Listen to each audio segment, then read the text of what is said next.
So the New York Times releases an article dated October 3rd, yesterday, Thursday, about the Mounjaro and Zepbound products no longer being in shortage, according to the FDA. In a brief read, the Food and Drug Administration on Wednesday declared an end to the 2-year shortage of Tirzepatide, the substance in the popular weight loss medication Zepbound, and the diabetes drug Mounjaro. The end of the shortage means that far more people could soon be able to access the brand name drugs, which is amazing and what we push for. It is also certain to disrupt the big business of copycat weight loss drugs, compounded medications that have been cheaper and more available, and are only allowed to be manufactured when brand name drugs are in short supply.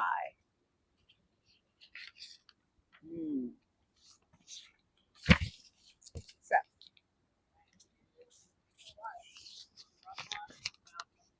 now that the shortage is resolved, pharmacies must immediately stop preparing compounded copies of Mounjaro and Zepbound, said Scott Bruner, the chief executive of the Alliance of Pharmacy Compounding.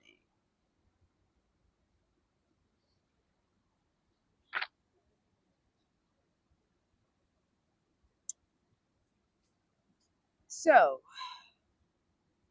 further expounding that the entities currently mass producing and mass marketing compounded and counterfeit Tirzepatide need to stop immediately, per Eli Lilly, the maker of Zepbound and Mounjaro.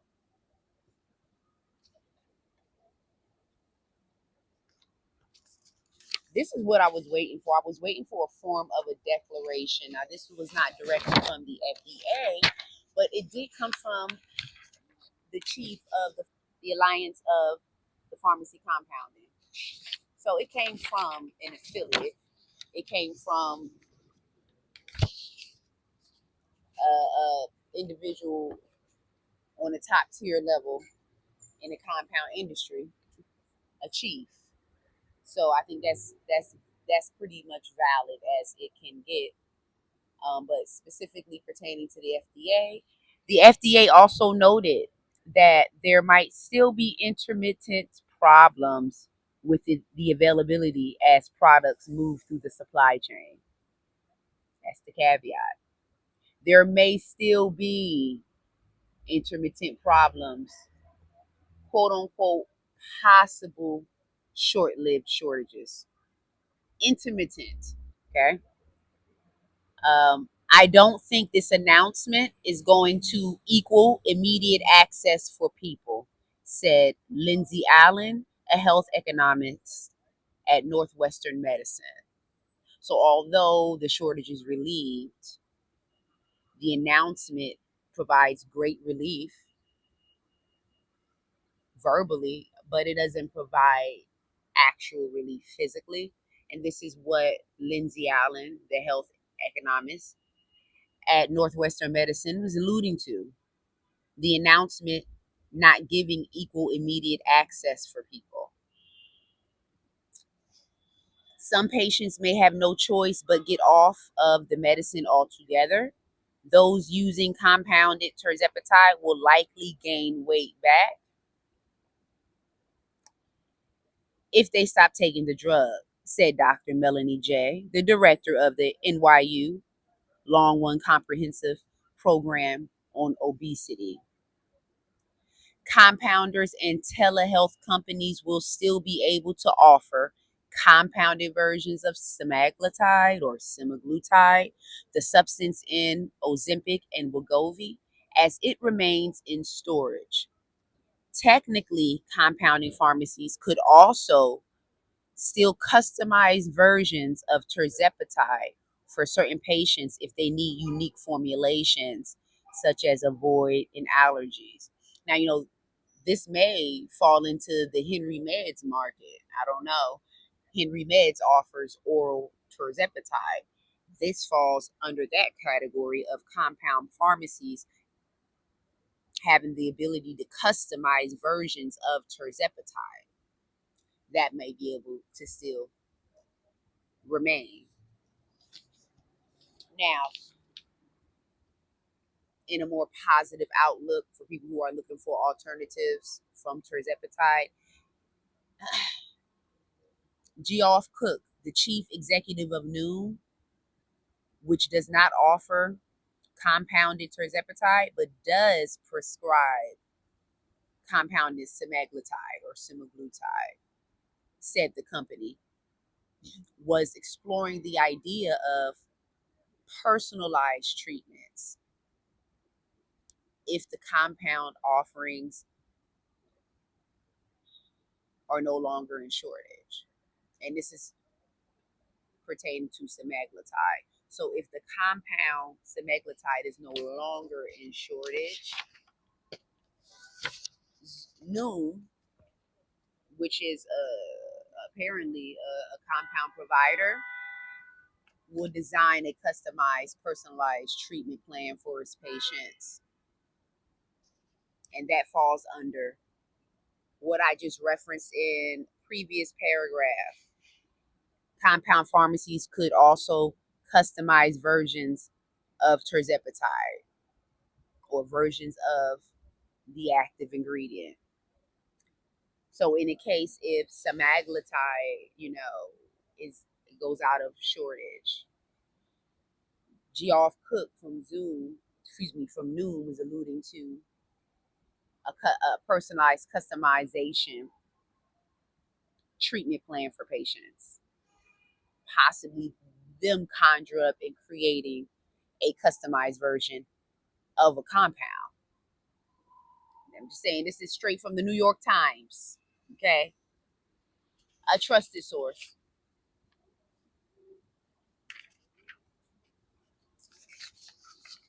Finally, in announcing the end of the Tirzepatide shortage, the FDA reiterated that pharmacies could not compound a commercially available drug regularly or in inordinate amounts.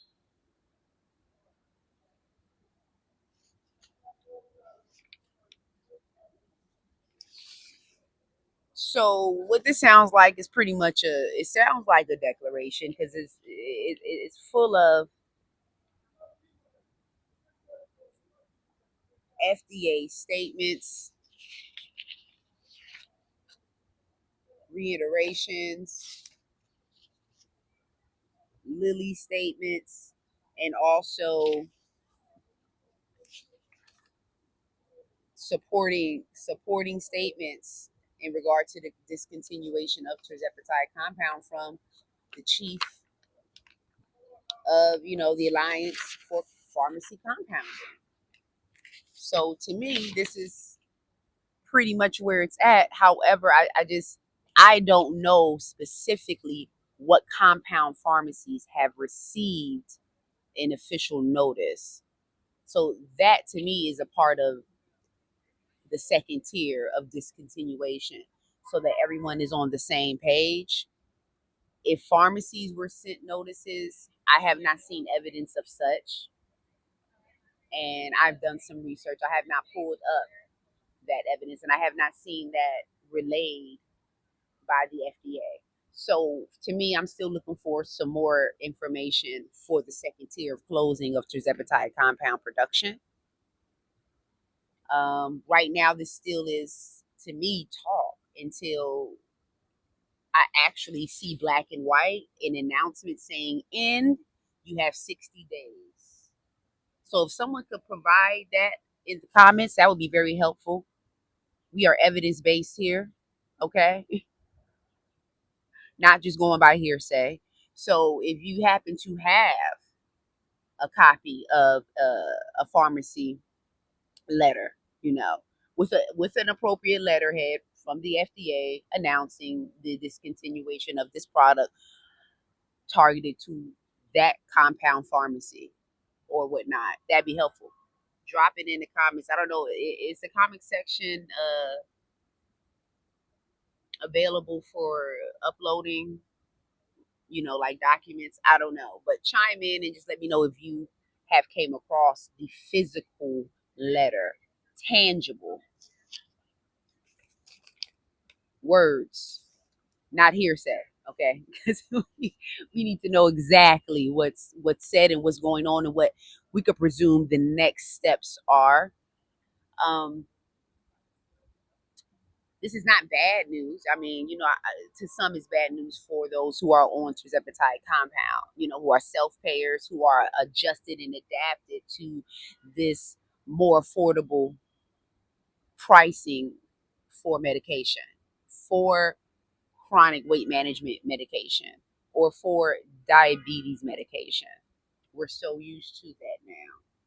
So now, with the shortage of Tirzepatide ending, providing the brand medications availability to patients, now it may be bad news for those that are on the compounds who are used to the compound pricing. However, the options are there. You can switch from Tirzepatide to semaglutide or semaglutide. You know how I interchange the pronunciations until their shortage ends. So like there's still a pending TBD, but honestly with semaglutide is that's been in shortage for so long. And it's still the number one choice, even though it's a single agonist. It's not a dual agonist like Tirzepatide, but it still is the number one running choice for purchase. And then people end up going to Tirzepatide, but Ozempic, semaglutide, Wegovy, they are pushed the most. So they still have numbers and receive numbers. So I really don't forecast that shortage to be over anytime soon. However, you still have to keep in mind, because the brand is in shortage just for the availability of the compound. So in the event the compound semaglutide is no longer available and you have switched to it, what options are there? Well, we're going to have to just suck it up, folks. And you're going to have to tap into the oral. Well, what is it? Not oral. I'm sorry. You're going to have to tap into the Zepbound vials. Okay. Starting at $3.99 for 2.5 milligram. And what is it? $5.49 for 5 milligram. It's a little pricey. Now, in my situation, I'm kind of iffy about switching to semaglutide just because of like prominent side effects that I don't hear with Tirzepatide, like pancreatic side effects, like other real strong forms of discomfort that I haven't experienced with Tirzepatide. Tirzepatide has its own game of nausea, yeah, but this other stuff as far as ER visits and pancreatic dysfunctionality and all that type of stuff, paralysis, although maybe very few in numbers, a lot of this information is tied to semaglutide. Okay, and semaglutide is still different from Tirzepatide. They're still two different GLP-1s that apparently can cause different levels and types of effects that are not always mirroring each other. So I don't want to be the one to have a really negative effect with semaglutide. So I'm kind of off with that. More so leaning toward the Zepbound vial. Like that's that will always be an option of mine. I mean, I was on the Zepbound pen. If I want to go back to the pen, I'll purchase the pens. It's just that I wanted it cheaper. That's all. That's why I'm in the compound market, because I'm liking the compound prices. But in the event the compounds are being compromised as what it appears to be, then Jasmine will go back to a Zepbound vial or Zepbound pens. It's just with the pens, I just can't customize them as I want. I don't do breaking pens and extracting medication out of a pen. No, I don't do that.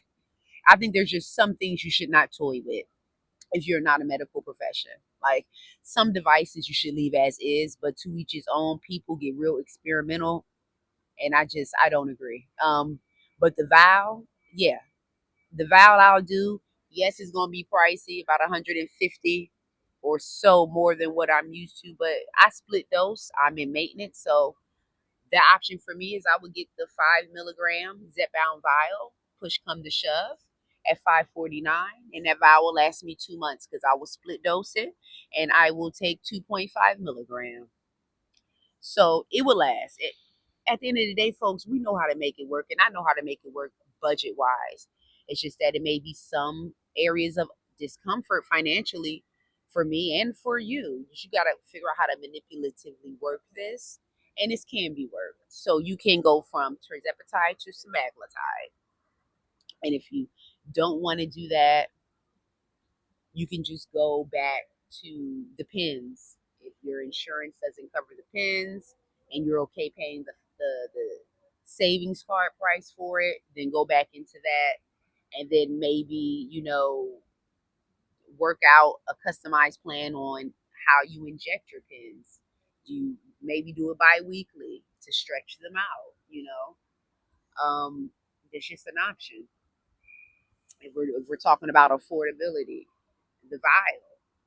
Like I said, the vial is customizable. You can still split it. And if you're in maintenance, it may be real effective. This is definitely effective for those in maintenance. And I am. And I'm so grateful I'm in maintenance in lieu of what is happening now. I've reached my goal, and beyond it, because I'm going towards 125 pounds. So I'm glad I'm at this stage now and not at the drawing boards trying to figure out how can I continue my weight loss journey. So all things maintenance will still be able to exist with promise. It's just you're gonna have to have different, formulas. Also, another thing. Speaking of which, check with your formularies. You still trying to get something covered by insurance? If you don't mind liraglutide, check to see if your insurance covers liraglutide or liraglutide, aka Saxenda for weight loss, aka Victoza for diabetes. Okay, those are still brand GLP-1s that are still in existence, all be a little bit cheaper, and they may be on the formulary. The insurance formulary changed from time to time, so chime in and see what you may be qualified for. See if maybe now you are qualified for Wegovy, or still run you through, Zepbound again, and just run you through and just see what happens. All you can do is give it a good try. You never know what your response will be. But this is what it is. I'm not going to say it's a official FDA declaration because that's that's like legal heading. That's a major announcement. I haven't seen an FDA announcement declaring the end like they declared the end of this shortage. Another declaration of ending the compound production would be appropriate and it'd be more understandable, in interpreting this information. So to me, this is not, to me, it's not completely definitive on the compound part. But, you guys, to each his own, and these folks do what they want. So although the FDA didn't make that official declaration on ending the compound, just about the shortage ending, it very well may just be the end of the compound without the FDA declaration. Because I am coming to find out that these folks are moving how they want. They're moving at their will and with as much persuasion from Lily as possible. So, that is what it is, folks. That's what it is. That's where we are. And don't panic because the options are there. You just gotta revise your finances. We gotta revise finances. That's all. Um, But short term, switch from Tirzepatide to semaglutide. That's an option. Also, fat burners. If your compound provider offers it, that's just a great tool for weight loss and a great tool for maintenance too. As I'm coming to learn, you guys, I am, ciphering off of the Tirzepatide dose, bi-weekly in that dose, and at times skipping that dose. Like the next update after this one that will be uploaded uh Saturday, I believe.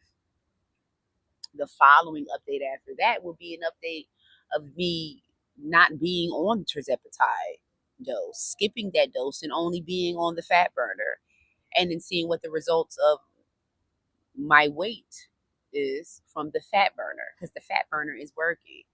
And does a fat burner have the ability to help me maintain weight?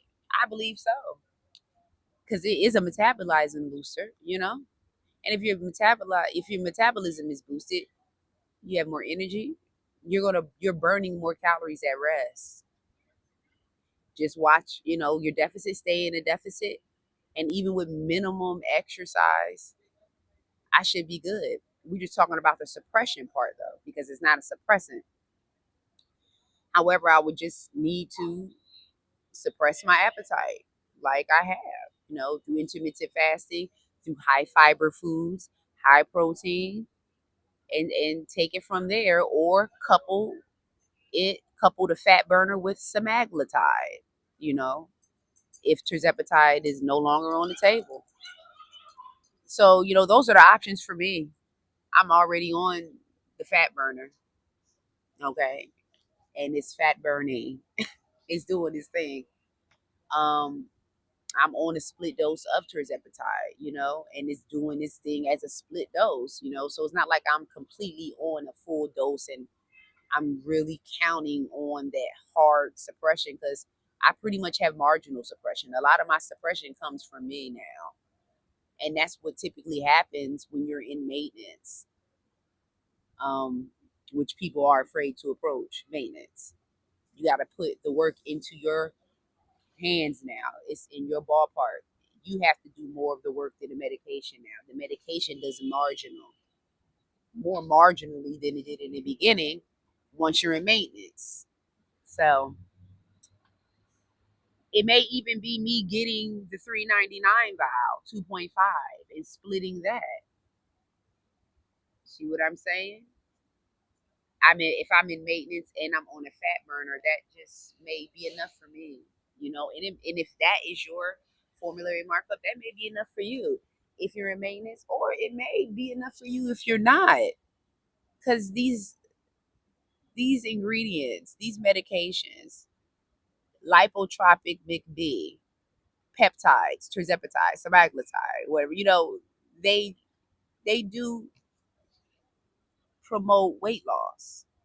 They provide weight loss. They do work the system, and at at a point you're going to lose weight. You just don't know how much of the weight you're going to lose, but then that just depends on you and your additional healthy lifestyle habits that you incorporate into your plan, your weight loss journey. So all that to say that this is it.